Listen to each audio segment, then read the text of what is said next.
a gente trabalhou os atributos do ato administrativo, os requisitos e elementos de validade do ato administrativo. Então, essa semana, a gente trabalha a segunda parte de atos administrativos, que é as espécies e a classificação, e termina com as formas de extinção do ato administrativo, tá certo? Eu vou compartilhar com vocês aqui na tela essa apostila 2 que está lá, tá certo? Que está no AVA. Eu vou compartilhar elas aqui com vocês. Vocês me confirmam se ela aparece aí para vocês na tela. Ela está aparecendo, gente? Ativos parte 2, tá? Tá, aparecendo. Então, nós vamos fazer o seguinte, igual eu tenho combinado nas aulas anteriores. Eu vou pedir a vocês agora que vocês desliguem todos os microfones de vocês, tá bom? Se você quiser manter a câmera ligada, fique à vontade. Agora, o microfone eu gostaria que você desligasse para evitar, né, esses barulhos que vêm externamente. E aí, quando eu abrir para pergunta, ou você quiser me fazer uma pergunta específica, aí você abre o seu microfone só na hora da pergunta, tá bom? Porque aí fica mais fácil. Bom, gente, então, para falar das espécies de atos administrativos, a doutrina, ela traz uma classificação, tá? Que ela divide em atos normativos, atos ordinatórios, atos negociais, atos iniciativos e atos punitivos. Então, seriam as espécies, tá? Espécie por quê? Porque é uma forma de classificação que eles deram. Depois a gente vai ver que existe também uma classificação que leva em consideração o regramento, o destinatário, o objeto, tá? O tipo de formação daquele ato. Então, a gente vai trabalhar esses conceitos hoje, tá bom? Tem alguém que está com o microfone aberto, né? Pode ser a Franciele, que consta aqui para mim o microfone aberto, como pode ser outra pessoa. E eu peço você que você desligue o microfone, por favor, porque senão não consigo. Josiele, não sei. Cara, eu não tô ouvindo nada. Você não está ouvindo? É complicado. Tem alguma coisa aí que não está... Todo mundo que está online aqui, ó, as pessoas que eu vou falar agora, o Ed, a Franciele, a Ivana, tá todo mundo me ouvindo? Eu tô ouvindo bem baixinho. Eu também tô. Professora. Vocês estão me ouvindo? Porque eu tô com o microfone aqui. Se eu tirar o microfone, eu acho que fica pior, né? Então, se de manhã eu dei aula, eles estavam ouvindo super bem. Eu posso começar, gente? Coloca no Viva Voz. Pode sim. Tá ouvindo bem. Então tá, porque eu acho que fora do microfone não fica tão bom assim, não, tá? Bom, gente, em relação aos atos normativos, o que são atos normativos? Ou que espécies são essas de atos normativos? Né? São aqueles que emanam atos gerais e abstratos. Alguém está falando? E são ligados. Alguns microfones. E são ligados, professora. Tem microfone ligado. Da Franciele consta para mim como ligado. Tá? Por enquanto é só o dela que consta como ligado. Tá? Agora parou o barulho. Bom, vamos lá. Em relação, então, aos atos normativos, gente, são aqueles atos que emanam atos gerais e abstratos visando a uma correta aplicação da lei. Tá?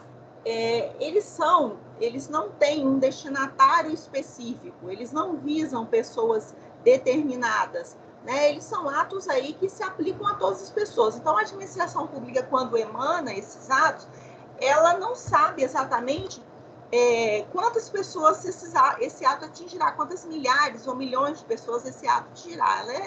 Ela é direcionada para um número indeterminado de pessoas. Isso acontece, por exemplo, com um decreto. O decreto ele é um ato normativo exclusivo do chefe do executivo. Então, decretos são expedidos pelo presidente da República, pelos governadores ou pelos prefeitos, tá? E aí uma aluna virou para mim e falou assim, Giovana, mas existem decretos que são direcionados, que são emanados para atingir a uma só pessoa ou várias pessoas? Eu falei, sim, deixa que a gente vai vai tratar, quando a gente for tratar a classificação dos atos, tá bom? Então, o decreto, via de regra, ele, quando ele é editado, decreto-lei, para abarcar um número enorme de pessoas, um número indeterminado, que se quantifica. O regulamento visa especificar mandamentos previstos e não em lei. O interessante do regulamento é que ele vem disciplinar algo que já está, o objeto já está na lei, e ele vem só trazer minúcias, trazer detalhamentos, né, que podem estar em leis ou não.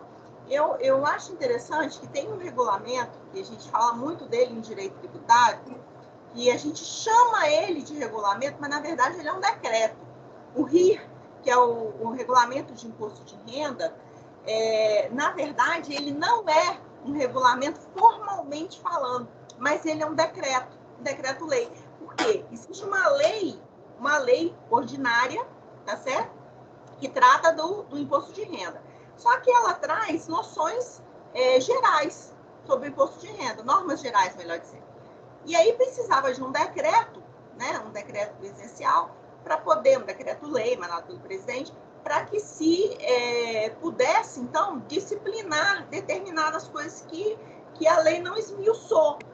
E aí eles chamam de RIR, que é Regulamento do Imposto de Renda, ele aparece, inclusive, no site da Receita Federal com o nome de RIR, mas, na verdade, ele é um decreto-lei, porque a função, às vezes, a gente utiliza a expressão regulamento simplesmente para dizer que é algo que está sendo esmiuçado ou detalhado pela lei. Vou pegar um exemplo agora, para você ver a diferença. Essa lei agora, né, super atual, que está disponibilizando esse auxílio para os profissionais liberais e autônomos, né, que estão aí impedidos de exercer atividades dele por conta dessa pandemia. Então, o governo federal foi editada uma lei, né, ela já entrou em vigor e tudo mais, que passou pela tramitação na Casa do Congresso, foi aprovada super rápido, foi sancionada pelo presidente da República e entrou em vigor. Só que antes dela entrar em vigor, o próprio ministro, né, ministro da Economia, ele já tinha dito, nas semanas passada ou retrasada, que seria complicado ainda, porque ele usou um termo, né, que exigiria ainda burocracia até esse dinheiro chegar efetivamente na Caixa Econômica Federal e chegar na mão desses profissionais autônomos e liberais, né?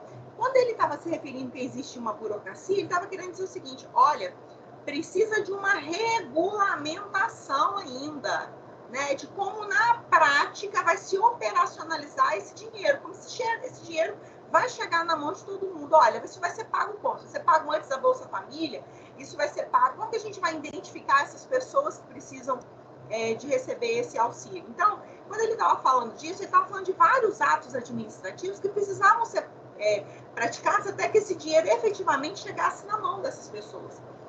E mais que isso, ele estava falando da necessidade de um decreto expedido pelo chefe do executivo, pelo presidente, né, para disciplinar isso. Então, você vê, foi necessária a edição de um decreto, mas ele direcionava isso como um regulamento. Ele dizia assim: olha, essa matéria precisa ser regulamentada. Então, ele usava o termo regulamento como um termo lato sensu, abrangente, que poderia ser uma matéria que poderia ser esmiuçada, tanto por um decreto como por um regulamento mesmo. O regimento ele tem força normativa interna e ele visa reger funcionamento de órgãos. Então, você vê, vamos pegar o Tribunal de Justiça do Estado do Espírito Santo. O Tribunal de Justiça ele tem um regimento interno. É através de um regimento interno que você vai entender como que um processo ele vai caminhar lá dentro do tribunal. Quando ele for distribuído, para onde que ele vai ser direcionado? Olha, dependendo, ele vai ser direcionado para o pleno do tribunal para julgar. Ou, dependendo, não, ele vai ser direcionado para uma das câmaras cíveis ou criminais do TJ. Né? Como que essas câmaras elas são subdivididas? Então, existe um regimento que ele tem força de norma, força de lei, embora ele seja... todos esses que eu estou falando são atos que são infralegais, então, na hierarquia das normas, ou na pirâmide de Kelsen, né? Na pirâmide do nosso ordenamento jurídico, essas normas elas estão abaixo das leis, elas são infralegais, né? mas elas têm o quê? Força normativa, e ela rege aí o funcionamento dos órgãos. Nesse exemplo que eu dei, o regimento interno do Tribunal de Justiça. Mas você pode ter aí o regimento interno da Assembleia, por exemplo, de qualquer um dos órgãos ou dos entes da administração, né? Direta ou indireta. Tá? Em relação à resolução, eles são expedidos pelas altas autoridades do Executivo para regulamentar uma matéria exclusiva. A resolução, ela vem para disciplinar uma matéria que não necessariamente já tenha sido objeto de lei, tá? Mas alguma matéria que precisa ser tratada, não necessariamente se exige que tenha que ser através da edição de uma lei, tá? E só pode ser praticada, então, pelas autoridades do Executivo, das mais altas, né, patentes do Executivo. A deliberação é uma coisa mais simples ainda. Deliberação são decisões tomadas por órgãos colegiados. Qual um exemplo de um órgão colegiado que a gente tem dentro do Tribunal de Justiça? Que como eu digo, é um métier, né, onde a gente está inserido, né? A gente tem mais familiaridade com as coisas do judiciário, porque é inerente à nossa profissão, né? Então, assim, deliberação, quais os órgãos colegiados que você se recorda que tem no Tribunal de Justiça? Olha, nós temos o Pleno do Tribunal de Justiça, que são todos os desembargadores reunidos, né, que dependendo do tipo de ação intentada, ela é julgada pelo Pleno. Nós temos ali as câmaras cíveis isoladas e reunidas, as turmas. Nós temos as turmas recursais dos juizados especiais. Então, eu estou falando do judiciário estadual, né? Então, a gente tem decisões que são tomadas por órgãos colegiados que necessariamente não são acórdãos, tá? Não são decisões em processos, né? Porque como é o nome que se dá a uma decisão terminativa aí em sede de tribunais? Não é sentença. Quando ela é dada por um órgão colegiado, né? 3 desembargadores julgando, não é uma sentença, é um acórdão, né? Então, mas nem tudo que eles decidem é em relação ao processo, não. Existem medidas, decisões que são tomadas por eles que são de ordem administrativa mesmo. Então, por exemplo, se eles querem mudar a data de uma sessão, olha, a sessão da quarta Câmara não será realizada mais às segundas-feiras, ela será realizada às quartas-feiras, ou excepcionalmente, semana que vem, não haverá sessão na quarta Câmara assim. Quando eles tomam decisões reunidas, necessariamente não é uma decisão processual, isso é uma forma de deliberação, certo? Então, esses atos normativos que eu estou falando para vocês, eles são atos que eles têm força de lei, mas na hierarquia das normas, eles estão muito abaixo, lá embaixo na pirâmide de Kelsen, tá bom? Em relação aí a uma outra classificação de espécies de atos normativos, a gente tem os que chamam atos ordinatórios. Esses atos ordinatórios, eles visam disciplinar o funcionamento da administração e a conduta dos seus agentes. Repare, enquanto os atos normativos, eles têm um alcance não só, né, dentro do órgão ou do ente, mas também pode abranger as pessoas, os administrados, outras pessoas que estão fora, né, que não são necessariamente servidores. Os atos ordinatórios não. Os atos ordinatórios, eles já são direcionados ao setor interno, tá? Internamente, ao funcionamento dos seus órgãos, dos seus entes, interna corporis, tá? Então, são instruções, circulares, avisos, portarias, ofícios, despachos administrativos. Então, por exemplo, você tem aí instruções. Instruções são uma orientação que o subalterno recebe pelo seu superior hierárquico como uma forma de desempenhar a sua função. Eu pergunto, então, ao juiz com quem eu trabalho, né, como eu devo proceder em relação a determinada situação, por exemplo. Eu pergunto a ele como eu devo fazer em relação às audiências que vão acontecer naquele juizado. Né? Se eu tenho que ter um número determinado e eu, chefe de conciliação, eu preciso marcar uma quantidade X de audiências por dia ou não? Fica a meu livre-arbítrio.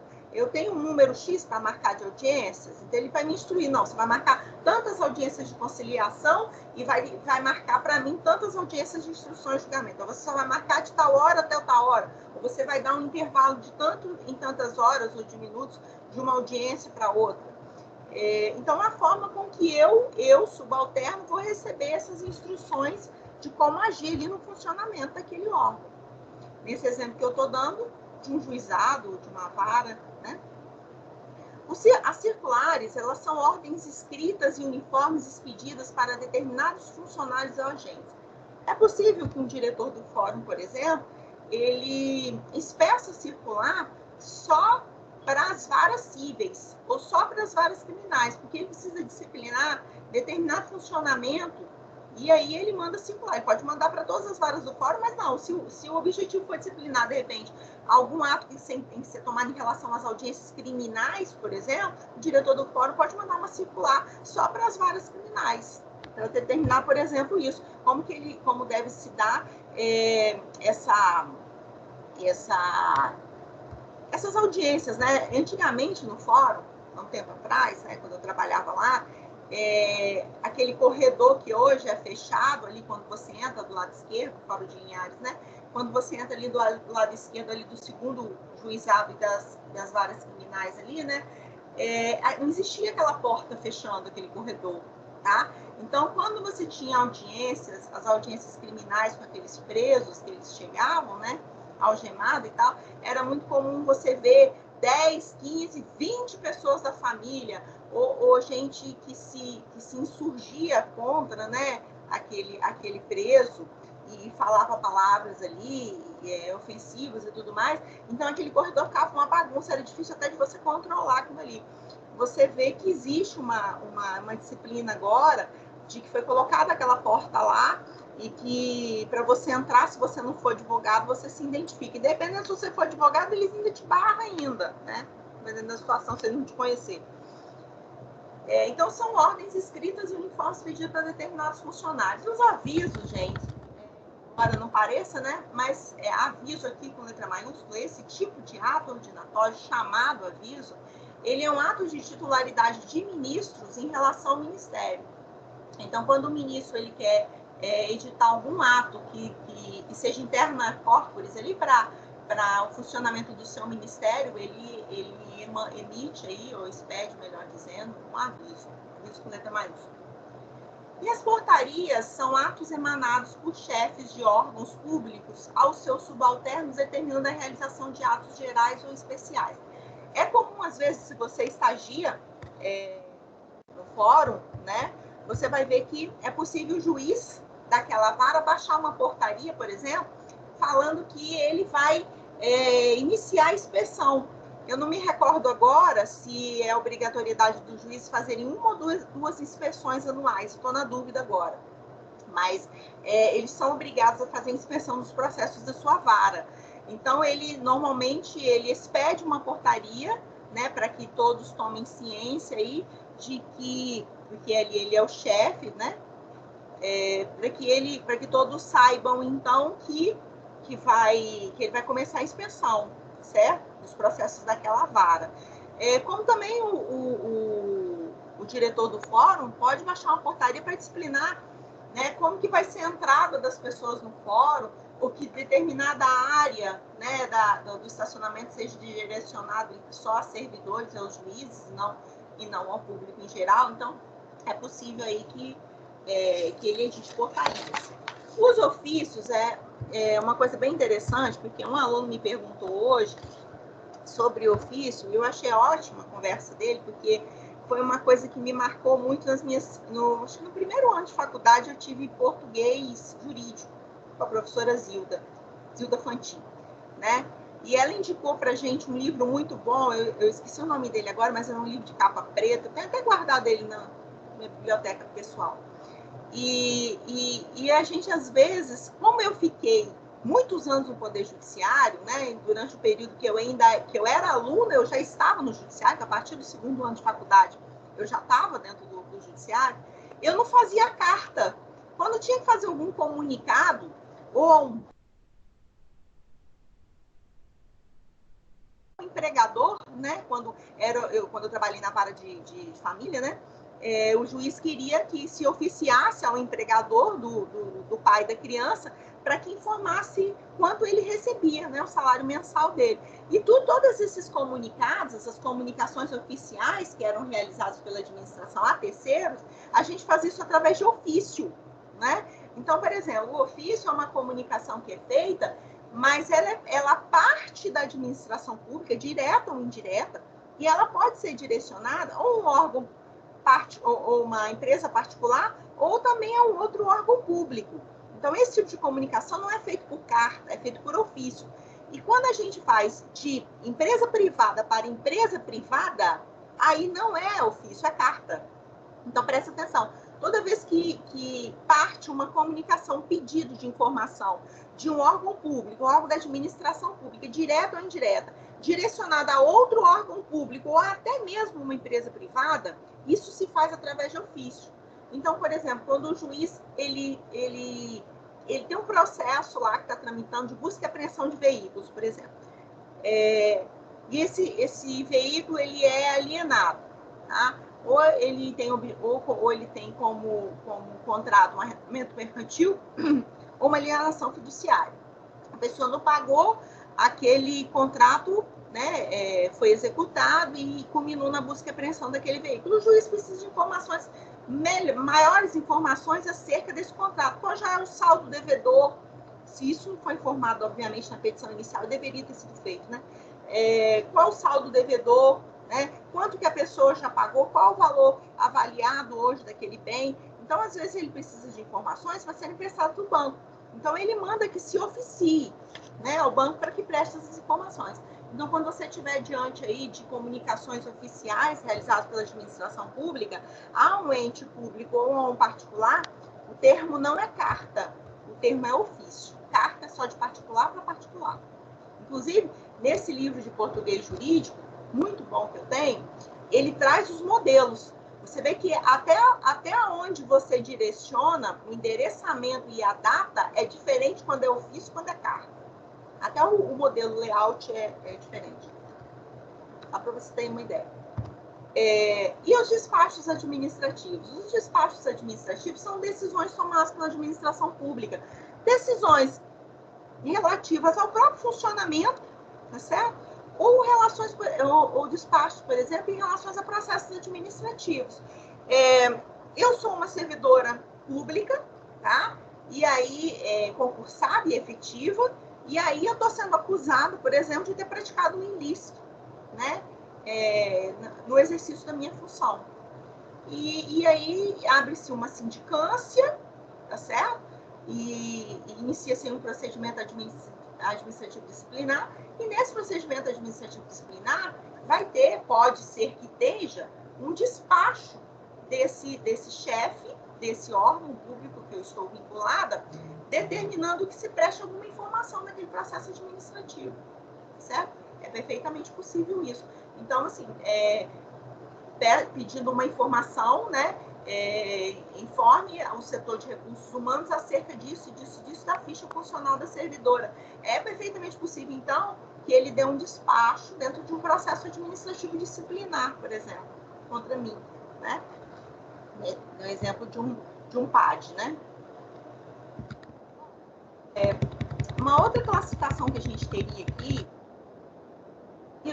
muito nisso na aula passada, tá? Eu falei muito em atos negociais quando eu falei em atos bilaterais na semana passada. Os atos negociais, gente, é uma declaração de vontade da administração que coincide com o interesse do particular. Então, veja bem, você só vai ter ato negocial em atos bilaterais. Não há que se falar em atos negociais em atos que são praticados unilateralmente pela administração pública. Olha só pelos exemplos você já vai entender. Licença, autorização, permissão, aprovação, visto, homologação, dispensa e renúncia são exemplos de atos negociais. Repare, todos eles ou teve uma provocação do particular interessado, ou mesmo sem provocação, precisou da anuência da outra parte. Então, quando eu falei para vocês, na aula passada, do pedido de licença para construir, para edificar, né? Então, veja bem, eu quero construir num terreno que eu tenho no centro de Linhares, tá?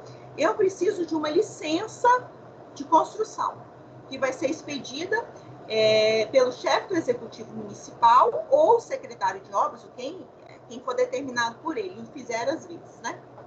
Essa licença, que é um ato administrativo vinculado a quê? É isso que eu quero explicar. A licença, ela está vinculada aos requisitos que a lei impõe e as condições, requisitos e condições que a lei impõe, e o preenchimento desses requisitos e dessas condições por quem solicitou a licença. Então, veja bem, o poder público, ele não vai expedir uma licença de construção para mim se ele não for provocado. Eu vou lá na Prefeitura de Linhares, tá? E vou requerer junto ao município, lá no setor de protocolo, levando todos os documentos, né? Dizendo, olha, eu preencho os requisitos e eu requeiro uma licença de construção. É um ato vinculado por quê? Porque a administração pública, uma vez preenchidos os requisitos que a lei determinou, que eu tenha que cumprir, ele é obrigado a me dar licença de construção. Não existe uma discricionalidade da administração pública, eu não sei se eu emito a licença para ela, não existe isso. O administrador público, ele não vai ter essa discricionalidade. Se eu preencho os requisitos para obter a licença, ele é obrigado a conceder. Por isso é vinculado. E, via de regra, definitivo, tá? Não precário. Ou seja, a administração, ela não revoga essa licença, tá? A não ser caça, melhor dizendo, só se eu descumprir as condicionais. Porque se eu não descumprir, ela não pode revogar, não pode, melhor dizendo, caçar esse ato. Então, eu preciso requerer essa licença. Por isso que diz que ela é uma espécie de ato negocial. Por quê? Porque a declaração de vontade da administração tem que coincidir com o meu pedido. Qual foi o meu pedido? O meu pedido foi, expressa-se a licença de construção. Qual vai ser o ato da administração pública? A licença de construção. Então, é uma coincidência de vontades. Certo? E qual é o outro ato negocial que nós temos? Outro exemplo de ato negocial. Só que aí ele já é o que a gente chama de ato discricionário e precário. Completamente diferente da licença. O oposto da licença. Autorização, gente. A autorização, ela é um ato discricionário porque quem analisa se é conveniente e oportuno à coletividade, ao interesse da coletividade, se ele vai ser concedido ou não, é o poder público. Então, a administração pública vai analisar o seu pedido para ver se ela concede ou não concede. Então, por exemplo, a administração pública, ela tem, o município de Linhares tem um terreno vazio, né? Ali no centro de Linhares. E você solicita uma autorização para você colocar o seu circo lá. Você é o dono de um circo e fica viajando pelo Brasil. E aí você decidiu que você vai montar esse circo um mês. Esse circo vai ficar um mês em Linhares. E você chega lá na Prefeitura de Linhares e requer uma autorização para o circo ficar lá um mês. Ora, é a administração pública que vai conceder ou não. E detalhe, ele é um ato precário por quê? Porque da mesma forma que ela concedeu, ela tira. Ela pode entender o seguinte, que não, eu concedo uma autorização para o seu circo ficar 30 dias. Quando der 15 dias, ela vai virar e falar assim, não é mais conveniente, oportuno, isso está gerando muita bagunça, muita sujeira, tem uma outra necessidade aí de uma feira agropecuária que está chegando e é mais importante. É um ato precário, da mesma forma que ele concedeu, ele tira. Tá? Isso é uma reles autorização. Tá? É diferente da permissão. A permissão parece muito com a autorização, mas ela tem uma diferençazinha em relação, porque ela, apesar dela ser um ato discricionário e precário, como é a autorização, em conceder, né, essa faculdade ao administrado, ele exerce essa atividade nas condições que foi estabelecida por ela. Ora, nesse exemplo, o circo não teve nenhuma condicionante, não, tá? Então, eu autorizo você colocar o circo lá. Na permissão é diferente. Vamos imaginar que eu queira colocar uma banca de revista, de jornal, dentro da Praça 22 de Agosto. Ora, Colocar uma banca de revista na década de 90, o início do ano 2000, era algo extremamente necessário, oportuno e conveniente, certo? Agora, numa época como a nossa, né, em 2020, com tudo globalizado, com todas as informações, jornal digital, revista digital, todas as informações chegando na palma da nossa mão através dos nossos celulares, né? Através da internet, dos nossos computadores. Será que é tão conveniente e oportuno que se coloque uma banca de revista dentro da Praça 22 de Agosto? Olha só, o administrador pode entender que não, e não concede essa permissão. Como ele pode entender que sim, e concede mediante algumas condicionantes. E ele vai dizer, você pode montar, mas ela tem que ter as principais, ela tem que ter tais características, ou determinado tamanho, ela tem que ser construída com determinado material, ou ela tem que ficar num espaço específico e tem que funcionar de tal hora até tal hora. Existem condicionantes. Por exemplo, é possível que se coloque, né, a roda de boteco, né, a roda de boteco que passe a ser um evento, não esporádico, mas um evento anual em Linhares. Por exemplo, aquela roda de boteco lá, eu esqueci, é um evento gastronômico, melhor dizendo, roda de boteco aqui em Vitória. Um evento gastronômico na Praça 22 de Agosto. Vamos supor que aquilo ali não tenha sido só uma autorização para um evento específico, não. Vamos supor que isso passa a ser algo que ocorra de 6 em 6 meses ou todo ano. E aí, os organizadores requeiram da administração pública uma permissão para fazer esse evento assim, com essa habitualidade, né? E aí a administração pública decide se isso é conveniente ou oportuno para o interesse público e traz as condicionantes. Olha, isso só poderá acontecer em tais e tais meses do ano. Vocês só poderão usar os determinados espaços da praça, só poderá funcionar com música ao vivo até determinadas horas, só poderão estar lá estandes de comida e bebida assim assado. Existem condicionantes. Da mesma forma que a administração pública ela dá, ela tira. Se ela achar que daqui 6 meses não é mais interessante, acabou a permissão. Certo? E detalhe, não gera indenização não, tá?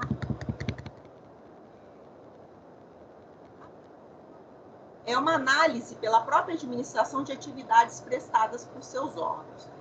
Quando eu conversei com vocês sobre administração pública direta e indireta e a criação dos entes da administração indireta, eu falei de uma coisa para vocês chamada controle finalístico. Lembra disso?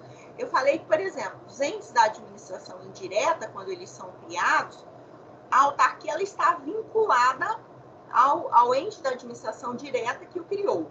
Mas as demais estão subordinadas. Mas que tanto numa quanto na outra, ela sofre uma coisa chamada controle finalístico. Ou seja, o ente que as criou, tanto autarquias, quanto empresas públicas, quanto sociedade de economia mista ou fundações, qualquer uma delas, elas vão sofrer um controle finalístico. Ou seja, o ente que criou vai fiscalizá-las para ver se os atos que elas estão praticando estão de acordo com o objetivo, com a finalidade para a qual elas foram criadas. Então, quando se analisa que essas atividades estão sendo prestadas ok, de forma correta, está se aprovando os atos que são praticados dentro delas. Tá certo? Então, existe ali uma aprovação daqueles atos que são, por exemplo, quando ocorre o controle finalístico. Outro tipo de ato negocial é o visto. O visto é uma coisa super simples, gente. Você já deve ter visto isso, se você estagia, um juiz colocando vistos em inspeção, né? É uma declaração de legitimidade de certo ato que é praticado pela própria administração como uma forma de execuibilidade. Ela dizia, tá tudo certo. Quando eu digo vistos em inspeção, eu não falei que o juiz, ele de tempos em tempos, ele tem que fazer a inspeção nos processos da sua vara, dizer, tá tudo ok. Quando ele faz a inspeção, a última folhinha do processo é vistos em inspeção. Ele diz, tá tudo certo, tá tudo ok. Tá certo? Homologação. A homologação é a análise da conveniência e da legalidade de um ato praticado pelos seus órgãos como forma de lhe dar eficácia. Vou pegar de novo um exemplo do Poder Judiciário. Depois eu vou pegar um da Receita Federal. Vocês sabem que existem os juízes leigos, né? E qual é a finalidade principal, né, dos juízes leigos? É fazer as minutas de sentenças e decisões. Então, o que eles fazem? Eles fazem um projeto de sentença, uma minuta, ou seja, um modelo que o juiz ele vai entender que está bom ou não. Se ele entender que aquela minuta, aquele projeto de sentença, ele está legal, ele vai homologar aquilo ali, tá certo? Vai dizer, olha, é conveniente, é legal, tá tudo certinho, e ali, aquilo ali que era uma minuta vai passar a se transformar numa sentença, efetivamente, e dali é que vai lhe dar eficácia. Porque enquanto ela é só uma minuta, um projeto de sentença, não tem eficácia nenhuma. Só a partir do momento que o juiz homologa isso, que ela se torna da mesma forma que quando você está litigando com a parte adversa, com outro advogado, né? Você é advogado e vocês estão aí numa demanda judicial. E aí vocês, advogados, falam, e aí, vamos chamar nossos clientes para um acordo? Vamos fazer um acordo. A gente a gente faz a redação redige esse termo de acordo e leva a homologação no juiz. Olha, esse termo de acordo existente, ele ainda não produz efeitos dentro daquele processo, ele não tem eficácia ainda, enquanto ele não for o quê? Homologado pelo juiz. Quando o juiz homologa, aí sim. Então, eu homologo o acordo entabulado pelas partes para que surta todos os efeitos legais. Quando ele fala isso, ele está dizendo, ó, de agora para frente, esse ato ele tem eficácia. Então, se algum de nós descumprir, ou o meu cliente ou o seu cliente descumprir, esse acordo pode ser executado, certo? Um outro exemplo muito interessante em direito tributário, que talvez você não tenha pensado nisso, mas direito tributário, por isso que eu gosto muito de ter a honra, a felicidade, a possibilidade de trabalhar com direito administrativo e tributário com as mesmas turmas. Então, eu fico super feliz quando eu pego uma turma que eu trabalhei tributário e administrativo. Por quê? Porque tributário, constitucional e administrativo, eles andam todos de mãozinha dada. Então, é muito comum você ver exemplos meus na esfera tributária. Vou pegar um exemplo para você em relação à modalidade de lançamento tributário. Uma das modalidades de lançamento tributário é o que a gente chama de lançamento por homologação. Então, olha só, embora vamos pegar o imposto de renda, o IR, que está super atual agora, né? Porque já começam agora, apesar de prorrogar o prazo, mas já começa agora a todo mundo a se preocupar com a declaração de imposto de renda, né? Embora todo mundo pense que a modalidade de lançamento é por declaração, porque você preenche um formulário, preenche uma declaração de imposto de renda, que na verdade aquilo nada mais é do que um formulário, é o cumprimento de uma obrigação acessória, né? Embora a gente fale, eu vou preencher, eu tenho que encaminhar minha declaração de imposto de renda. A modalidade de lançamento tributário do IR não é por declaração. Olha que interessante, ele é por homologação. O que, veja bem, que é extremamente parecido com os outros exemplos que eu te dei. Quando você preenche uma declaração de imposto de renda, você traz todas as informações. Olha só, você diz quanto você ganha, você diz quais são os seus bens, você diz quantos dependentes você tem, você diz quanto que você gastou com plano de saúde, com a educação dos seus dependentes, se você tem empregados, se você tem dívidas, se você tem empréstimos, você calcula o imposto, se você já tinha ele retido na fonte, você vai pedir já a restituição dele, você entrega tudo prontinho para o Fisco Federal. E o auditor fiscal da Receita Federal, que é a autoridade que tem atribuição e competência para análise disso e proceder ao lançamento tributário, ele diz assim, ó, tudo certo. Ela encaminhou as informações corretas, ela não sonegou nada, não deixou de prestar nenhuma informação e calculou corretamente o tributo dela. O que ele faz? Ele simplesmente homologa. Esse ato de homologação que ele fez é que faz com que daqui para frente produza os efeitos jurídicos. Então, na verdade, quando ele faz isso, ele homologa, ó, está tudo ok com o meu imposto de renda. Então, eu não devo nada ao fisco, eu estou em dia com as minhas obrigações principais, que é pagar o tributo, e acessório que foi envio da declaração de imposto de renda. Tá? E a dispensa? A dispensa é um outro exemplo de atos negociais. Tá? Gente, tô falando assim, mas nem perguntei. Tá tudo bem aí? Posso continuar? Vocês estão tranquilos? Estão pegando? Estão me ouvindo bem? Estão conseguindo acompanhar? Eu tô, pode continuar. Sim. Joia? Tá bom. Então, em relação à próxima modalidade de atos negociais, nós temos aqui o que a gente chama de dispensa. Vamos voltar lá com a primeira coisa que eu falei para vocês em relação ao conceito desses atos negociais. Lembra que esses atos negociais, ou eles vão ter uma provocação por parte do particular, ou se não houver provocação, como é um contrato administrativo, por exemplo, vai ter que haver uma coincidência de vontade entre as partes. Então, necessariamente, eu tenho que ter aí, de um lado, a vontade da administração pública e de outra, a coincidência, né, dessa vontade do particular com a administração pública. Então, olha só, a dispensa é uma coisa interessante, porque ela é um ato administrativo que exime o particular, desobriga o particular do cumprimento de determinada obrigação que até então era exigida por lei. Por exemplo, a dispensa do serviço militar. A própria Constituição fala que quando os homens completam 18 anos, eles deverão se alistar ao serviço militar. Só que alistar é uma obrigatoriedade, mas você pode ser dispensado por N motivos. Você pode ser dispensado por excesso de contingente, porque você é filho único, porque você é arrimo de família, porque você tem alguma deformidade. Por N motivos, você pode ser dispensado do serviço obrigatório militar. Veja bem, a obrigação não existe, tá na Carta Maior, tá na nossa Carta Magna, tá na Constituição Federal. Você não é obrigado a se alistar?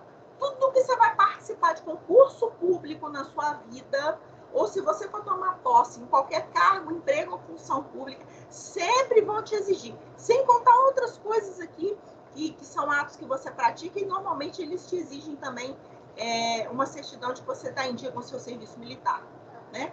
Então, veja bem, você tem aí uma dispensa, é um ato administrativo que está te eximindo. E se você bater o pé e falar que quer? Ué, se você bater o pé e falar que quer e não tiver nenhuma limitação, a administração pública vai ter que te aceitar, né? Então, veja bem, a dispensa ela tem que coincidir o interesse da administração e eu quero a dispensa e a administração pública quer me dispensar. Tranquilo, tá? E a renúncia? A renúncia é um ato administrativo pelo qual o poder público ele é um pouco mais complexo, porque é um pouco mais complexo que a dispensa. A renúncia é um ato administrativo pelo qual o poder público extingue unilateralmente um direito próprio, liberando definitivamente a pessoa obrigada perante a administração pública. A sua principal característica é a irreversibilidade depois de consumado. Olha só, até para que haja renúncia, você já estudou comigo nas aulas presenciais, nas nossas primeiras aulas de princípio, você estudou comigo um princípio chamado princípio da indisponibilidade do interesse público, né?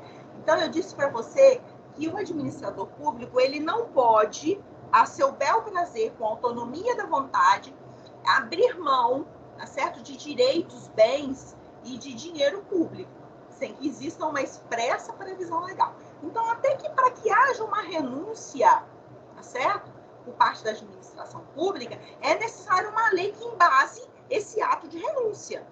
Aliás, todos eles que eu acabei de falar para vocês, é necessário que exista o quê? Que exista uma lei. Lembra da primeira coisa que eu falei na aula de direito administrativo esse semestre com vocês.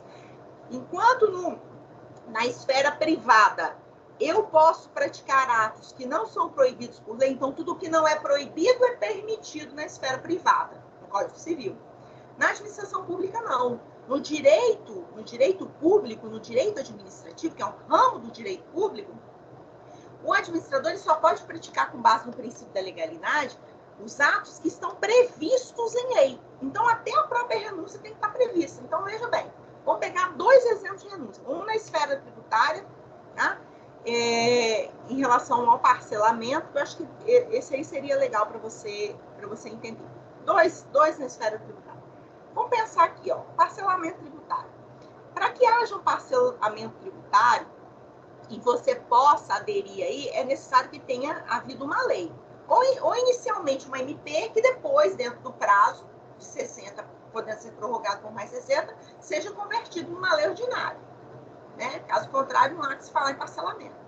Então, há um parcelamento, e esse parcelamento traz em seu bojo o parcelamento da sua dívida tributária com desconto de 80% de juros e de multa. Ou seja, a administração pública está renunciando a um direito que ela teria aos juros e à multa. Veja bem, até para essa renúncia foi necessária a lei. Vamos pegar um outro exemplo. Existe uma lei estadual e uma lei federal, que eu não me lembro o valor exato, mas na estadual, eu não sei se é coisa de 10 ou 15 mil reais. Mas existe uma lei estadual que diz que o fisco estadual não proporá ações de execução fiscal contra contribuintes que tenham dívidas fiscais abaixo de tantos mil reais. Não me recordo agora se são 10 ou 15 mil reais na esfera estadual. Mas, por exemplo, a administração pública está renunciando a um direito que ela tem de ingressar com a execução fiscal contra um contribuinte que deve abaixo desse valor. Mas essa renúncia, repare, também existe porque há uma expressa previsão legal. Então, é um ato administrativo pelo qual o poder público ele extingue unilateralmente. Veja bem, também não é de seu interesse que seja? Eu imagino que seja do seu interesse, que a sua vontade deve estar coincidindo com a vontade da administração pública. Você sabe por quê? Porque se você quisesse pagar, você já tinha pago. Você não estava inadimplente. Então, se você não pagou, ou é porque você não concorda com aquele valor e acha que aquilo ali não é o correto, tá certo? Você insurge contra aquilo, ou você não pagou porque você não tem condições financeiras de pagar. Ou porque você não pode financeiramente, ou porque você entende que não é legal a cobrança daquele tributo. Não importa. Se você quisesse pagar, se fosse a sua vontade de pagar, você já tinha pago, espontaneamente. Então, se você não pagou espontaneamente, é porque você não quer pagar. Então, a sua vontade, ela coincide com a vontade da administração pública. Ainda que a administração pública unilateralmente tenha praticado, e isso é uma exceção, tá vendo? Você tem um ato aqui que ele é unilateral, tá certo? Ele foi praticado unilateralmente, mas que há uma coincidência aqui de vontades entre a vontade do administrador e do particular, certo? Estou sentindo uma falta de olhar para a carinha de vocês. Ai, meu Deus do céu, só estou vendo iniciais de letra aqui, E, F, W. Saudade de vocês em sala de aula, gente. E aqui só eu falo e não vejo a expressão no rosto de vocês. Mas, ó, tô aqui, tá? Quiser aparecer, pode aparecer. Vamos continuar. E aí, em relação aos atos enunciativos. Bom, uma outra característica, né? Nós temos aqui, melhor dizendo, uma outra espécie, né? São o que a gente chama de atos enunciativos, né? Enunciativo, gente, ele vai certificar ou atestar um fato pela administração pública. A administração vai dizer que você casou através de uma certidão de casamento. A administração pública vai dizer que você efetivamente existe com o seu nascimento através de uma certidão de nascimento. Ou ela vai te dar um atestado que comprova um fato, por exemplo, que você está afastado do seu serviço do poder público por motivo de doença aí há 6 meses, tá certo? Ou, às vezes, ela vai simplesmente emitir uma manifestação, que são o que a gente chama de pareceres. Olha só, em relação ao parecer, ele é ótimo, porque você vai conseguir entender isso. O chefe do executivo, ele é formado em direito? O presidente da República precisa ser formado em direito? Não. O governador precisa ser formado em direito? Não. O prefeito precisa ser formado em direito? Não. Mas, às vezes, para eles pedir um decreto ou a prática de qualquer outro ato administrativo, ele precisa ter certeza que o que ele está fazendo é legal. Tá? E o que ele pede? Ele pede um parecer aos procuradores deles, advogados, né? Que são os procuradores, para que emitam um parecer para saber se ele pode disciplinar aquela matéria através de um decreto, ou se um decreto jamais poderia ser um ato normativo ali, porque está inovando no ordenamento jurídico, e decreto não inova em ordenamento jurídico, né? O decreto ele vem regulamentar uma lei que já existe, não pode extrapolar os limites dessa lei. Então, até isso serve um procurador dando ali um parecer. Por exemplo, o secretário de obras municipal ele tem que ser formado em engenharia, tem que ser engenheiro? Não, não necessariamente. Então, pode ser que ele precise de informações técnicas, tá? Manifestações de órgãos técnicos que ele não tem ciência para que ele determine a expedição de uma ordem de serviço, tá certo? Ou de uma demolição de um determinado prédio que está para cair, está para ruir. Ele precisa de um parecer técnico dos servidores que vão lá e façam o levantamento daquele imóvel para saber se aquele imóvel ele está em risco ou não, se ele vai ser interditado pela Defesa Civil ou não. Né? Então, necessariamente, pode precisar de um parecer, tá? De um órgão técnico, de um órgão ambiental, para tomar uma medida. Eu acho que eu até comentei isso semana passada com vocês. Como eu estou em Vitória, eu moro aqui, né? O jornal aqui, ele pega toda a Grande Vitória, né? Então, ele pega os municípios aqui que integram o que a gente chama de Grande Vitória, né? Vila Velha, Serra, tudo mais. Ele não pega o norte. Então, eu não vejo as notícias de vocês aí, né? O que eu fico vendo são as notícias daqui. E teve um escândalo, porque a Prefeitura Municipal, eu não me lembro se da Serra, de um outro município que compõe o que eles chamam de Grande Vitória, né? Mandou derrubar, gente, trocentas árvores centenárias de um bairro nesse município, e essas árvores elas ficavam no entorno, assim, à margem de um córrego que já estava altamente poluído, que já tinha até deixado de ser córrego, ele já tinha virado uma boca de esgoto lá. E para poder fazer a limpeza desse canal, né, tinha que entrar um maquinário da prefeitura, né, da Secretaria de Obras. E, segundo a Secretaria de Obras, ela tinha recebido um parecer dos órgãos ambientais, dizendo que poderia ser derrubada, sim, aquelas árvores. E os moradores se insurgiram, fecharam a rua, aquela confusão toda, impediram que se cortasse aquelas árvores. E aí, depois, pela reportagem, não sei se procede a informação, mas pela reportagem parece que o órgão ambiental havia dado, sim, uma autorização, um parecer, dizendo que aquelas árvores poderiam, sim, e deveriam ser cortadas, né? Bom, na verdade, foi uma manifestação de um órgão ambiental ali para auxiliar o município a cortar ou não cortar aquelas árvores ali, né? E nós temos aí uma outra espécie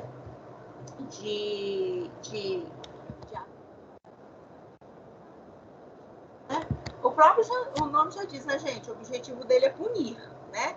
Então, o que a gente vai ter como exemplo aí de punições que são impostas aos particulares e até mesmo aos servidores, né? Multa, apreensão de mercadorias, as penalidades impostas aos servidores quando eles estão respondendo a um processo administrativo disciplinar, que pode vir desde uma advertência até uma demissão. Então, os atos punitivos, eles podem ser praticados ou porque existe o poder de polícia da administração pública, e a gente vai estudar semana que vem os poderes da administração pública, e a gente vai trabalhar muito o poder de polícia, que é um dos que mais cai em prova de concurso. O poder de polícia é o poder que a administração tem, o poder-dever que a administração tem, de obrigar os administrados, nós, à prática de um ato ou abstenção de um fato em prol do bem maior da coletividade. Então, quando um fiscal municipal adentra no estabelecimento comercial e faz a apreensão de uma mercadoria que está vencida, ele está abstendo você de quê? De vender aquela mercadoria. Ele está usando do quê? Do poder de polícia, ele está te punindo. A punição vai até além disso, porque além da pensão, ele vai te aplicar uma multa também. Tá? Então, são exemplos de atos punitivos que são emanados pela administração pública contra um particular, tá? Com o uso do seu poder de polícia. Ah, mas a gente tem só através do uso do poder de polícia? Não, a gente vai estudar em poderes da administração, e eu vou falar muito sobre isso, da diferença do que a gente chama de poder disciplinar para poder hierárquico. Eu já vou te adiantar que, embora pareça a mesma coisa, não é. Poder hierárquico, você vai lembrar da polícia militar. Você vai lembrar da punição que é dada por um superior aos seus subalternos. Tá? O poder disciplinar, não. O poder disciplinar, ele não atinge só quem está na hierarquia abaixo, não. Tá? Quem está dentro do mesmo órgão, da mesma entidade, não. O poder disciplinar, ele vem trazendo uma punição que é aplicada não só a servidor, mas a um particular. Por exemplo, você tem um contrato, você é o representante legal da Eco 101, certo?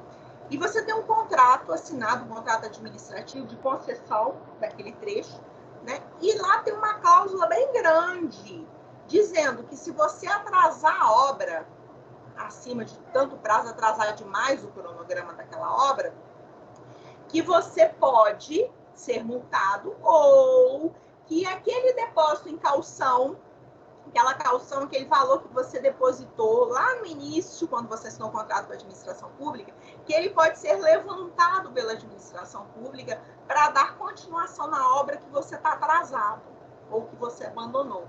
Veja bem, essa cláusula de retenção da caução, levantamento da quantia para dar prosseguimento à obra, ou essa multa que lhe é imposta, é um ato administrativo punitivo que é aplicado pela administração pública usando do seu poder disciplinar, certo?